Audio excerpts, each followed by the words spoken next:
Welcome back. This is WION. A strong typhoon was on course for a direct hit on northeastern Japan, but reports suggest that it may have sidestepped Tokyo. Packing wind gusts of up to 180 kilometers an hour, the storm is expected to make landfall in the northeast later on in the day. Authorities have issued warnings for torrential rain, high waves, and flooding along the Pacific coast. Some 110 domestic flights have already been canceled. Typhoon Lionrock, which formed more than 10 days ago, has become the longest-lasting typhoon, breaking a 46-year-old record.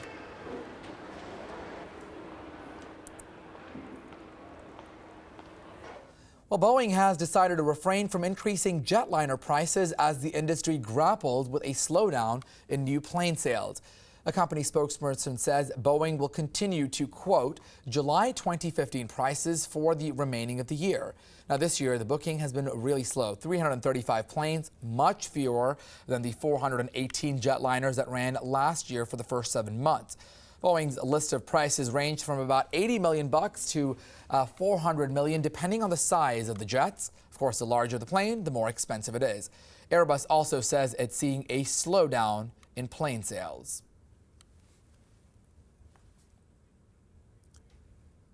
Well, there may be some good news indeed for Indian wrestler YOGESHWAR. Days after he returned home from a disappointing performance at the Rio Games, he may be in for a silver medal. He had a bronze at the 2012 London Games, but that could be upgraded very soon. All of this because Besik Kudakov from Russia tested positive on a doping test. Now, DUTTS may see the change of medal very momentarily. Kudakov unfortunately died in a car accident at the age of 27, a year after the London Games. Now, all of this ahead of the Rio Games. This month, the International Olympic Committee retested his sample. This is the Russian sample, that is, which was collected back in 2012 from the London Games. Now, this is all part of a standard operating procedure in which samples can be stored for up to 10 years to check for doping cheating. Now, once the upgrade is officially announced, YOGESHWAR will join wrestler Sushil Kumar and shooter Vijay Kumar as well for the silver medals for India from the London Games. All right, well, staying in sports, now we move on to the U.S. Open. Indian tennis player Saket Meneni put on an inspiring performance in his first-round match against Czech's VESELY. Meneni went down fighting in this match. His grueling 5-set battle against VESELY lasted just under 4 hours. Meneni is India's first representative at the U.S. Open singles competition since Somdev Devarman. All right, well, staying in tennis, the U.S. Open world number 1 Novak Djokovic began the defense of his title with a labor win over Poland's Jerzy Janowicz. The match brought the focus back on the Serb's fitness after a sizzling start to the season that included 2 Grand Slam wins. Djokovic has seen a shocking drop in form arriving at Flushing Meadows. Djokovic has struggled with a left wrist injury and an undisclosed issue as well. His supporters had more reason now to worry as trainers were called out early in the opening. This was the opening set of his first-round match to work on his right forearm. Djokovic made a third-round exit at the Wimbledon this year. He then suffered a shock first-round defeat at the 2016 Olympic Games. All right, well, staying in sports, moving on now to Manchester United striker Wayne Rooney. He'll stay on as England captain under new manager Sam Allardyce. Rooney is set to become England's most capped outfield player. He took over as captain from Steven Gerrard back in 2014. The football player will make his 116th international appearance against Slovakia on Sunday. If he plays that World Cup qualifier, he will overtake David Beckham's 115 caps for England. Well, some sad news for Russian sports. The country has now found itself in more hot water, getting banned for the 2018 Winter Paralympics rather. The ban related to state-sponsored doping allegations. Russia's para-athletes already are suspended from next month's Rio Paralympics. The Russian Paralympic Committee announced this latest punishment handed out by the International Paralympic Committee on Monday. Last week, sport's highest tribunal, the Court of Arbitration for Sport, rejected Russia's appeal against the ban. A Swiss federal court will now decide on Russia's appeal against these sanctions. The ruling is expected to come later this week. All right, now, the Bible Lands Museum in Jerusalem has offered a unique preview to its exhibitions showcasing artifacts dating back to the time of King David. Archaeologists believe that the 3,000-year-old artifacts recovered from Kirbet Kafa could be the biblical city of Sharayim, meaning two gates. The city is mentioned in the story of the Battle of David and Goliath. The excavations were supervised by the Hebrew University of Jerusalem. The professors there have described the find as a biblical Pompeii. Kirbet Kayafa is an ancient fortified city that was discovered around a decade ago, but it wasn't until 2008 that archaeologists released what they had stumbled upon, which was probably the earliest physical evidence of a Davidic city dating back to the 11th century BCE. All right, well, this is an interesting story about a town in northern Wales known for a rather interesting snorkeling contest, but this is no ordinary snorkeling competition. Contestants in this event have to power their way through a slushy bog if they have any chance of claiming the title. Participants in the Bog Snorkeling World Championship jump into a slushy bog and swim their way through it. The competitors have to swim up and down 60 yards to win the title. Most of them who do a good time, the good swimmers, they have their arms out in front of them. They're not using their arms at all and just not going too quickly to begin, because many, they have a good time on the first lap, but going back they get really, really tired. The concept was first introduced by locals in the 1980s. They came up with an unusual way to fundraise for charity. Oh, it's amazing, this event, and I felt it was very fun to swim in the bog. There was a dramatic turn of events even this year after it started pouring. Rain showers with moments of sunshine made the event even more fun. The technique was just head down, and paddle those legs like crazy. One thing that was a surprise to me was the sun. The sun came out, the water was actually quite warm, wasn't that cold, and I could just hear the roars of the crowd cheering me on, and that sort of willed me to get to the other end and back. 18-year-old Dan Norman from Wolverhampton won this year's event. He clocked 1 minute and 26 seconds to win the race. Yeah, I wasn't really expecting it, seeing it was like the first time I'd ever done it. I knew I was like decent at swimming, but I didn't know if there'd be anyone better here. Competitors from far-off places like New Zealand and Sweden also took part in the race. Really easy to get into the zone and just keep going. Put your arms forward and just remember to keep kicking, breathing. But pop your head up so that you see the post and don't overshoot it, because that's what I did, and then I swam under the thing on the way back as well. But good, everyone should try it. And it wasn't just the event that was weird. This year saw some really quirky outfits as well. Bureau Report, BOEING. All right, now the star of Willy Wonka and the Chocolate Factory, as well as Blazing Saddles, Gene Wilder, has died at the age of 83. Wilder died at his home in Stamford, Connecticut from complications arising from Alzheimer's disease. The actor's best works includes collaborations with director-writer Mel Brooks and actor-comedian Richard Pryor. Wilder's nephew Jordan Walker Pullman said the actor had chosen to keep his illness a secret so that children who knew him as Willy Wonka would not equate the whimsical character with an adult disease.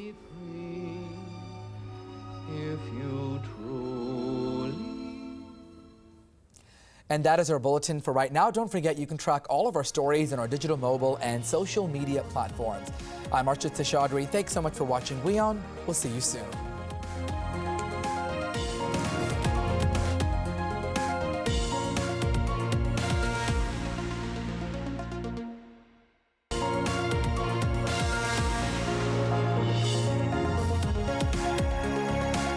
Welcome everyone, this is WION. I'm Archit Seshadri. Thanks for watching us. Let's get you the headlines making news from around the world right now.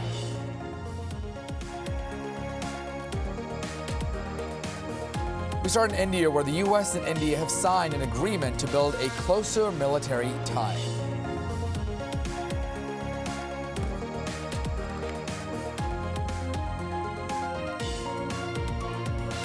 U.S. Secretary of State John Kerry is having talks with his Indian counterpart. We'll bring you those discussions shortly. Brazil's suspended President Dilma Rousseff presents her defense during an impeachment trial and claims her innocence. Former Portuguese Minister Antonio Guterres leads the race to become the next UN Secretary General. And Russia banned from the Winter Olympic Games in South Korea.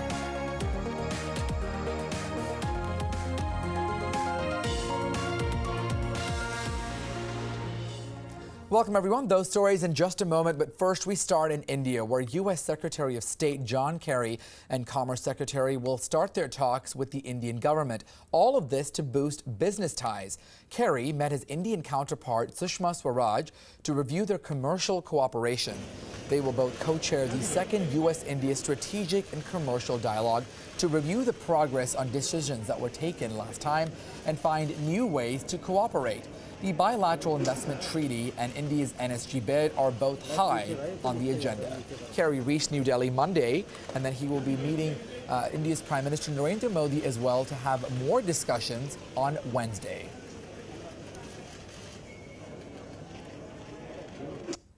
Staying with India and the U.S., Secretary of Defense Ash Carter and his Indian counterpart Manohar Parrikar held a joint meeting at the Pentagon Monday. Now this after both sides signed an agreement towards building closer defense ties.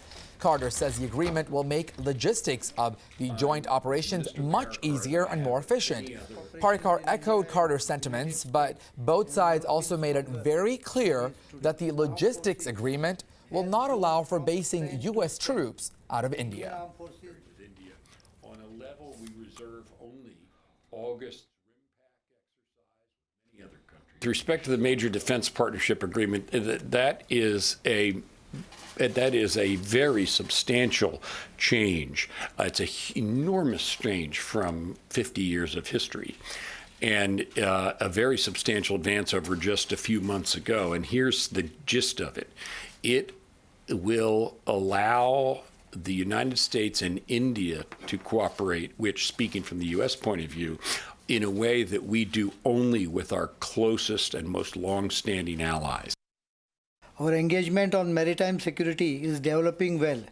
India and the United States have a shared interest in freedom of navigation and overflight and unimpeded commerce as part of rule-based order in Indo-Pacific. Doesn't have anything to do with the setting up of base. It's basically logistic support to each other's fleet, like supply of fuel, supply of many other things which are required for joint operations, humanitarian assistance, and many other relief operations. Now, to get more perspective on this story, we go to WION correspondent Ramesh Ramachandran, who is in New Delhi. Ramesh, what exactly does it mean when they talk about military logistics, and bring us up to speed on what that can encompass? The Logistics Exchange Memorandum of Agreement, or LEMOA, essentially allows the American and Indian militaries to use each other's bases or facilities for docking, berthing, refueling, and replenishment of supplies. So to that extent, it's a military-to-military agreement or arrangement. Now, the U.S. has been pushing India to sign this agreement for some time now. Talks could be traced as far back as 2004, when the U.S. first broached this idea. But the then government had some reservations on signing the agreement, partly in view of the sensitivities of China and Russia. But the present government, led by Prime Minister Narendra Modi of India, has signaled its intent by actually going ahead and signing the agreement at the Pentagon on Monday in the presence of the Indian Defense Minister Manohar Parrikar and his American counterpart Ashton Carter. Now, just to give you a perspective, Ashton Carter said that this is the longest time he has spent with any defense minister in the last 1 year, and he described the current India-U.S. defense ties as being marked by a new bonhomie. So to that extent, this is a significant achievement for both countries. It remains to be seen whether the two other foundational agreements which the U.S. wants India to sign will indeed be signed in the months ahead. Archit? Ramesh, what about Kerry? We understand he was in Bangladesh. He's also going to be in India talking to Modi. Lots of discussions up for grabs. What exactly do we think this will hopefully accomplish with both U.S. and India? Indeed, the plenary of the second India-U.S. strategic and commercial dialogue has begun in New Delhi. Earlier in the day, Secretary of State John Kerry met with his Indian counterpart, Sushma Swaraj, and now the plenary is underway. We are awaiting a joint media availability or a press conference with the two leaders sometime later in the evening. But for now, what we are told is that both sides can be expected to discuss issues of interest to their respective governments. From the Indian side, one can expect New Delhi to raise the issue of India's membership of the Nuclear Suppliers Group. India can also be expected to raise the issue of cross-border terrorism emanating from its neighborhood, including Pakistan. The situation in Afghanistan and the Asia-Pacific can also be expected to figure prominently in the discussions. So defense, trade, investment issues are high on the agenda. On the commercial side, as I mentioned, the U.S. Secretary of Commerce will be meeting with her Indian counterpart to discuss investments, trade, and the visa issues, including the long-pending demand for a bilateral investment treaty. All right, Ramesh Ramachandran reporting for us in Delhi. Ramesh, thanks for those updates. Keep us posted. All right, moving on to other news now. In a major development in the Scorpene submarine leak scandal, there's now a temporary ban on the Australian newspaper for releasing any more confidential data. DCNS is the French shipbuilder, and they filed an injunction with the Supreme Court of New South Wales. The court ordered the shipbuilder to remove the documents from its website and hand over all of its material it has to the French firm. The restrictions have been put in place until Thursday. The shipbuilder claimed the leak had directly harmed the firm as well as its customers, spreading sensitive information. The publication was on the verge of releasing more information about the weapon systems that are being carried on board the submarine. All right, moving on now. Former Portuguese Prime Minister Antonio Guterres leads the race to become the next United Nations Secretary General. This after a third UN Security Council secret ballot was held Monday. The ballot was cast by a 15-member council for each of the remaining candidates. The choices were encourage, discourage, or no opinion. Now, according to diplomats, Guterres received 1 no opinion, 11 encourage, and 3 discourage votes. He also won the first 2 rounds of the secret ballots by the Security Council. The council will continue to hold these ballots till a consensus is reached on a candidate to replace UN Chief Ban Ki-moon. The South Korean will step down at the end of this year after he served out 2 of his 5-year terms. Now to West Asia. The Islamic State has claimed responsibility for the attack on a wedding party, this time in the Iraqi city of Karbala. It happened over the weekend where at least 15 people were killed and another 16 hurt. A group opened fire with machine guns. They also threw hand grenades at the party. Police say that 5 attackers who raided the celebration, one of them was a suicide bomber. Security forces killed all 5. The bombing is the first in the region since Iraqi forces dislodged ISIS militants from their stronghold in Fallujah. Now, as per a local agency, ISIS said the attack was carried out by 4 of its suicide fighters against a gathering of Shias.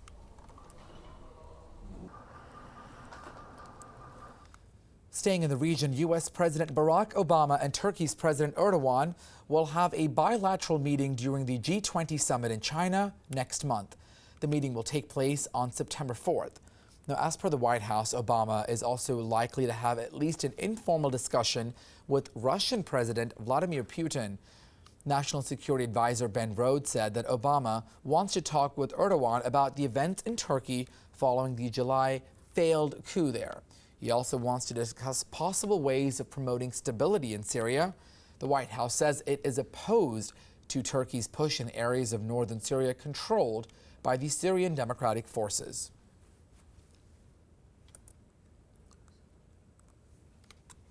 Well, I guess it's history in the making. The White House on Monday says it will meet its goal of admitting 10,000 Syrian refugees to the U.S. ahead of time. The White House has pledged to admit thousands of displaced Syrians during the current fiscal year. Now, it plans to wrap this at the end of September. The last of the refugees were scheduled to arrive in the country Monday afternoon. National Security Advisor Susan Rice said the refugee admissions are only a small part of the administration's broader humanitarian efforts in Syria. The White House says the administration plans to keep the number steady at 10,000 also for next fiscal year, but it may add on a few more thousands for 2018. Why you have these unprecedented. Well, if you're planning on taking a flight from the U.S. to Cuba, well, you're in luck. Commercial flights are now set in stone. They're going to be starting from the U.S. to the Caribbean island of Cuba for the first time since 1961. It is a step towards improving relations between the two former adversaries. JetBlue will fly its first fleet on this Sunday, August the 31st. That's August the 31st, rather. That's tomorrow, not Sunday. American Airlines will also start services. Eventually, about 25 flights a day are expected to run between U.S. and Cuba. Los aeropuertos cubanos se han venido preparando sistemáticamente durante los últimos años para atender el arribo de turistas a Cuba y estos vuelos regulares se insertan dentro del funcionamiento habitual de los aeropuertos cubanos, cuya preparación de seguridad y demás se hace en cumplimiento de los estándares internacionales establecidos por las organizaciones a las cuales pertenece Cuba. Brazil's suspended President Dilma Rousseff defended her record to the Senate. She said that her impeachment trial will be like an attack on the Brazilian Constitution. She's accused of illegally manipulating the budget to hide a growing deficit. Here's more in the story.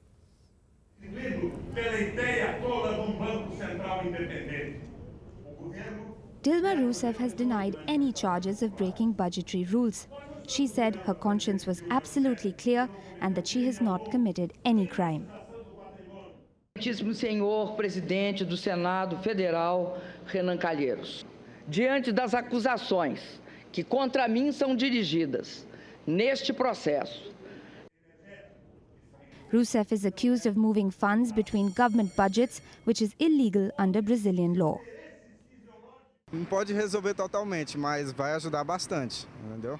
Alguns erros, algumas falhas que vem acontecendo pode melhorar algumas coisas. Rousseff had been re-elected by more than 54 million voters.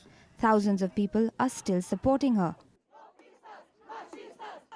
A gente sempre tem esperança. É triste estar participando desse momento. É retrocesso, a gente está triste com isso. Esperança a gente sempre tem.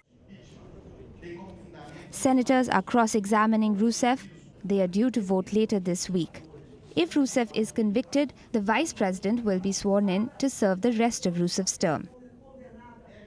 Bureau Report, WION. While the atmosphere outside the Brazilian Senate remained tense as well, supporters of suspended President Rousseff took to the streets last night with the ongoing impeachment trial. Police had to fire tear gas to control the demonstrators from burning up property. There were plenty of signs there with phrases saying, "Out with Temer." They were all propped up on the streets. Temer is the interim president who's played a key role in Rousseff's impeachment.